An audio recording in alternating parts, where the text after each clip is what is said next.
नमस्कार सर्व शेतकरी बांधवांचं सहर्ष स्वागत आपल्या व्हिडिओमध्ये। पीक विमा संदर्भात सगळ्यात मोठा निर्णय घेण्यात आलेला आहे। शेतकऱ्यांसाठी अतिशय आनंदाची बातमी आपण पाहणार आहोत। पीक विमा 2025 संदर्भातली महत्त्वपूर्ण माहिती जाणून घेण्यापूर्वी तुम्ही जर आपल्या चॅनलवर पहिल्यांदा आला असाल, पहिल्यांदा आपला व्हिडिओ पाहत असाल तर नक्कीच आपल्या चॅनलला सबस्क्राईब करून ठेवा, जेणेकरून कृषी विभागाच्या माध्यमातून ज्या काही योजना शेतकऱ्यांसाठी बनवण्यात आलेल्या आहेत त्या योजनांची माहिती तुमच्यापर्यंत पोहोचवण्यासाठी नक्कीच तुम्हाला चॅनलचा उपयोग होणार आहे। योजना खूप साऱ्या आहेत, फक्त त्या तुम्हाला माहीत नाहीत म्हणून तुम्ही त्याचा लाभ घेऊ शकत नाही।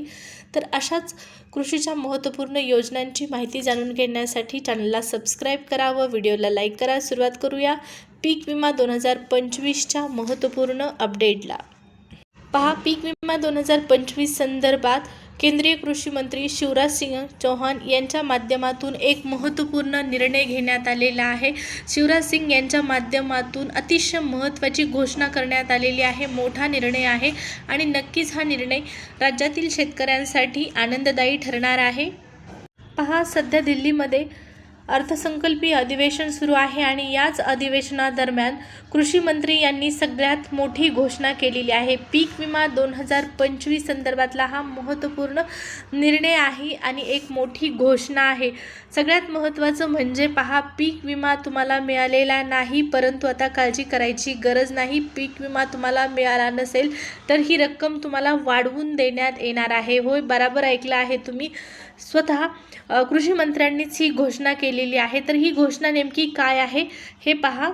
महाराष्ट्रातील शेतकरी बांधवांना 89 लाख शेतकरी बांधवांना 1400 कोटी रुपयाचं वितरण करण्यात येत असल्याची माहिती स्वतः कृषी मंत्र्यांच्या माध्यमातून देण्यात आलेली आहे। आणि आणखीन एक महत्त्वाचा मुद्दा म्हणजे पहा, पीक विमा आता उशिरा आला तर तुम्हाला रक्कम कशी वाढवून मिळणार आहे या संदर्भातली सगळ्यात मोठी घोषणा म्हणजे जर पीक विमा देणाऱ्या कंपन्यांनी हा पीक विमा देण्यासाठी जर तुम्हाला उशीर केला, तुमची सर्व प्रोसेस ओके असेल तरी पण उशीर जर झाला तर आता तुम्हाला पीक विमा कंपन्यांच्या माध्यमातून 12% व्याजासह हा पीक विमा जमा करण्यात येणार असल्याचा सगळ्यात मोठा ऐतिहासिक निर्णय अर्थसंकल्पीय अधिवेशनामध्ये कृषी मंत्री यांच्या माध्यमातून जाहीर करण्यात आलेला आहे। त्याचबरोबर पहा, फक्त विमा कंपन्यांनाच हा नियम लागू नाही तर राज्य सरकारला सुद्धा हा नियम लागू करण्यात आलेला आहे। तुम्हाला माहीत आहे की राज्य सरकारला आपल्या हिश्शाची रक्कम पीक विमा कंपन्यांकडे दिल्याशिवाय हप्ता म्हणजे पीक विम्याची रक्कम जी आहे ती शेतकऱ्यांच्या खात्यामध्ये जमा करण्यात येणार नाही।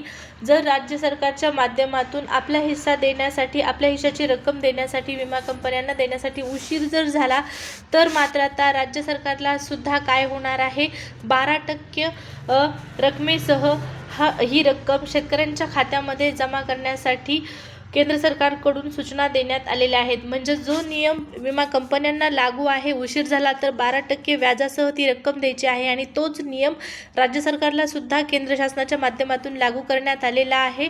म्हणजेच उशीर झाला राज्य सरकारकडून आपल्या हिश्शाची रक्कम देण्यासाठी विमा कंपन्यांना तर 12% व्याजासह आता ती रक्कम द्यावी लागणार आहे। आणि ही जी माहिती आहे ती सगळ्यात महत्त्वाचं म्हणजे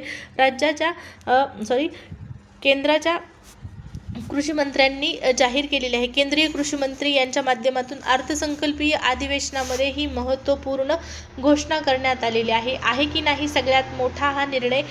पहा, अशाच महत्त्वपूर्ण निर्णयांची माहिती तुम्हाला चॅनलवरती आपल्या पाहण्यास मिळणार आहे। आता कृषी मंत्र्यांनी सांगितलेलं आहे की 1400 कोटी रुपये वितरित करण्यात येणार आहेत आणि सगळ्यात महत्त्वाचं म्हणजे त्यांच्या बोलण्यामध्ये गफलत झालेली असावी किंवा ती मुद्दाम केलेली आहे, हाही प्रश्न इथं उपस्थित होत आहे। कारण कृषी मंत्र्यांनी सांगितलेलं आहे की महाराष्ट्र राज्याचं उदाहरण देत तिथं त्यांनी सांगितलेलं आहे की 89 लाख शेतकऱ्यांना 1400 कोटी रुपये वितरित करण्यात आलेले आहेत। आता कृषी मंत्र्यांनी सांगितलेलं आहे, वितरण केलेलं आहे, पण प्रत्यक्षामध्ये शेतकऱ्यांच्या खात्यामध्ये ही रक्कम आलेली नाही। ही रक्कम मग कधीपर्यंत जमा होणार? अर्थसंकल्पीय अधिवेशन संपल्यावर ही रक्कम जमा होणार का? हा एक महत्त्वपूर्ण प्रश्न आता उपस्थित झालेला आहे।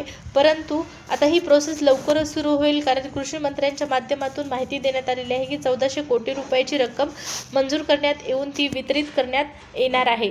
आता या संदर्भातल्या पुढील ज्या काही अपडेट असतील, महत्त्वपूर्ण निर्णय असतील ते जाणून घेण्यासाठी सुरुवातीला सांगितल्याप्रमाणे आपल्या चॅनलला सबस्क्राईब नक्की करून ठेवा. भेटूया पुढच्या व्हिडिओमध्ये. धन्यवाद.